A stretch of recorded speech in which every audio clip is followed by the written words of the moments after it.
Ancient Rome, one of the largest and most powerful empires in history, has been acclaimed for its architecture, art, and great emperors.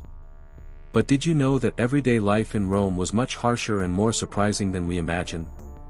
Between extravagant emperors and brutal punishments, life in imperial Rome was not exactly what we would consider luxury today. Today, we will dive into the daily reality of ancient Rome and discover the habits, customs, and surprising facts that made this civilization unique. From the lives of slaves to the excesses of emperors, what you'll find here might surprise you. So, if you're ready to learn how the Romans truly lived, leave your like, subscribe to the channel, and join me to find out.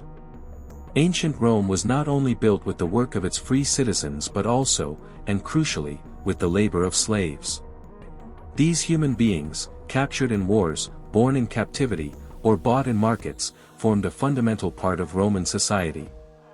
In fact, it is estimated that between 1/3 and 3/5 of the Italian population consisted of slaves. Many of them were brought from far-off lands, such as the Sabine women, who were kidnapped and forced to join the Roman population to ensure the survival of the civilization. This key myth, the capture of the Sabine women, reflects the brutality with which the expansion and continuity of Rome were secured. The work of slaves was not limited to household chores. They were essential in agriculture, in the mines, as domestic slaves, and even in public spectacles. The life of a Roman slave was, in many cases, more than just a life of forced labor, it was a life marked by oppression and abuse, with little to no possibility of freedom. It is estimated that there were up to 4 million slaves in Italy alone, not counting those in the rest of the empire. This work was not only physical but also extended to the Roman elites, who used slaves at their banquets, parties, and even for personal pleasure. When we think of Roman emperors, we often imagine great military leaders or wise rulers, but the reality behind the palace doors was much darker and more decadent. Tiberius, the second emperor of Rome, had his retreat on the island of Capri, where he organized excessive parties and, according to some accounts, indulged in the most vile pleasures. In his residence in Capri, Tiberius not only enjoyed the company of young slaves but also had an obscene library and trained the boys to become his lovers. This life of excess and deteriorated morality was not exclusive to Tiberius, as other emperors like Caligula followed his example. Caligula, known for his madness, took the abuses to a new level. It is rumored that he had relations with his sisters and even spread the scandalous rumor that his mother, Agrippina, and his grandfather had an incestuous affair. The lives of these emperors were marked by perversion, arrogance, and indifference to the moral values of Roman society. However, the behavior of these emperors is not so surprising when we consider the absolute power they held.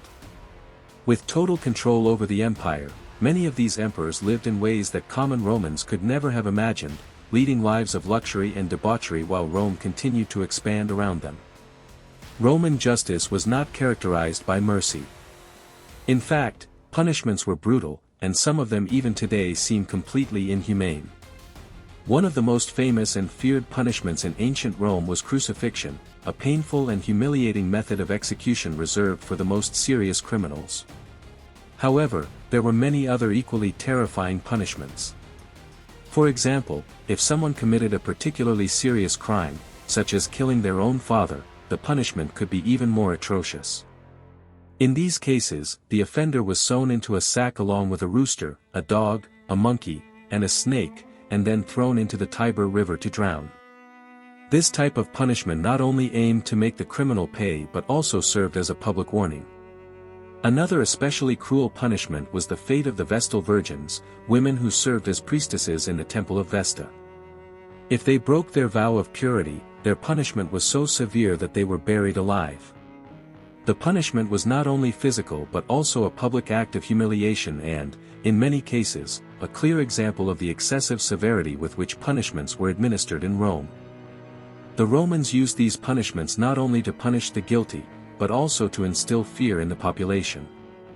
The use of violence as a tool for social control was a common practice in Rome, and the cruel Roman justice made it clear that the empire had no place for weakness or indulgence. Bathing in ancient Rome was not just a hygiene routine but a fundamental social experience. Romans would often head to the public baths, where a kind of cleansing and relaxation ceremony took place. However, to truly understand how it worked, it's important to know that it wasn't just about immersing oneself in hot water. Upon arriving at the baths, Romans would pass through different rooms, each with a different temperature: the caldarium, hot water; the tepidarium, lukewarm water; and finally the frigidarium, cold water. These temperature variations helped stimulate circulation and purify the body. For many, the baths were the perfect place to relax, socialize, and even do business. Before entering the water, Romans would usually cover their skin with olive oil, a ritual that not only helped soften the skin but also acted as a way to remove dirt. Then, they used a strigil, a small, sickle-shaped tool, to scrape off the oil and impurities from their bodies, leaving the skin clean and fresh. What's most unsettling about this process is that the dirty oil wasn't discarded.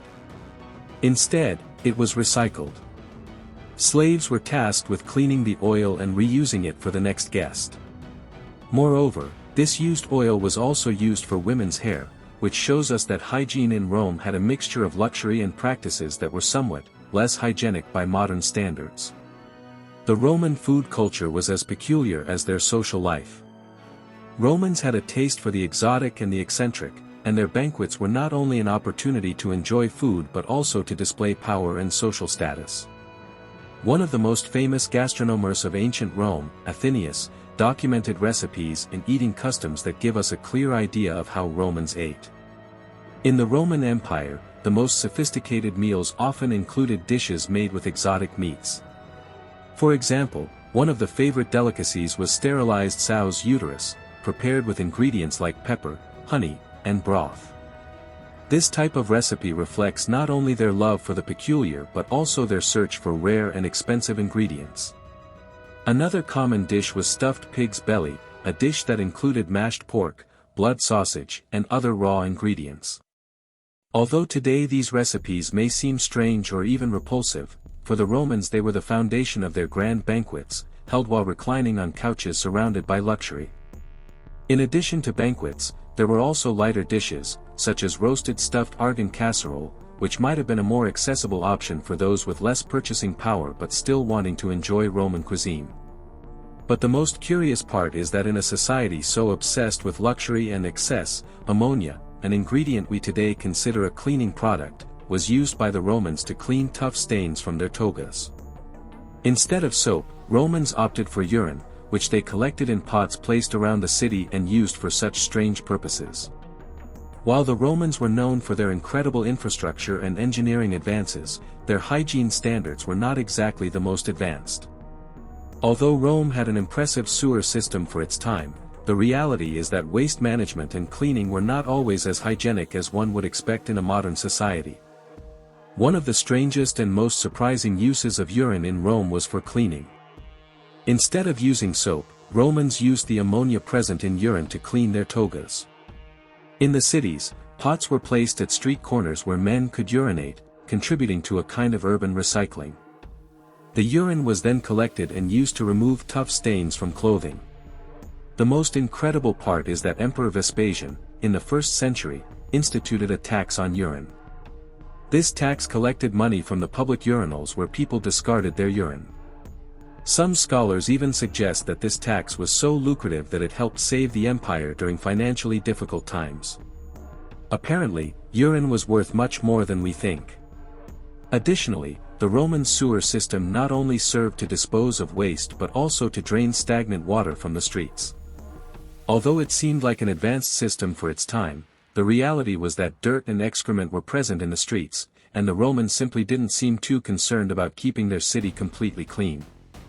Medicine in ancient Rome was full of curious and often unhygienic remedies. While the Romans had a broad knowledge of anatomy and diseases, many of their treatments were extraordinary and sometimes quite strange by modern standards. For example, in the treatment of epilepsy, it was believed that dried camel brain mixed with vinegar could cure the disease. Other Roman remedies included using goat dung boiled in vinegar to treat snake bites. Although it may seem unbelievable to us today, these treatments were considered effective in their time. The Romans also used turtle dung to treat abscesses, and rabbit dung was used to prevent dogs from barking. These remedies, although strange, are part of the Roman civilization's attempts to understand the human body and treat various diseases, even if the results were not always as expected. What's most curious is that these remedies were common among the Roman population and were often not only used in folk medicine, but were also mentioned by figures like Pliny the Elder in his work Natural History, a text that describes in detail the use of various substances for health. Although the Romans made advances in many areas, their health treatments might seem extremely strange to us today. In fact, many of these methods, such as using animal excrement and other unpleasant substances, turned out to be nothing more than superstitions. But still, it cannot be denied that Roman medicine laid some of the groundwork for future advancements in Western medicine. As we've seen, life in ancient Rome was much more than battles and imperial glory. It was a civilization marked by extravagance, brutality, and some customs that today seem unimaginable. From the life of slaves to the eccentricities of emperors, everything in Rome was imbued with a mix of luxury and harshness.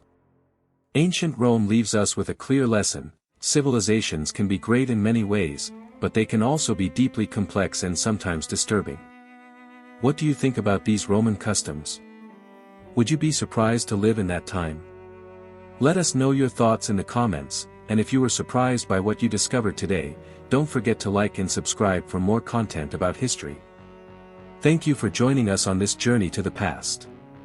See you in the next video, and until soon.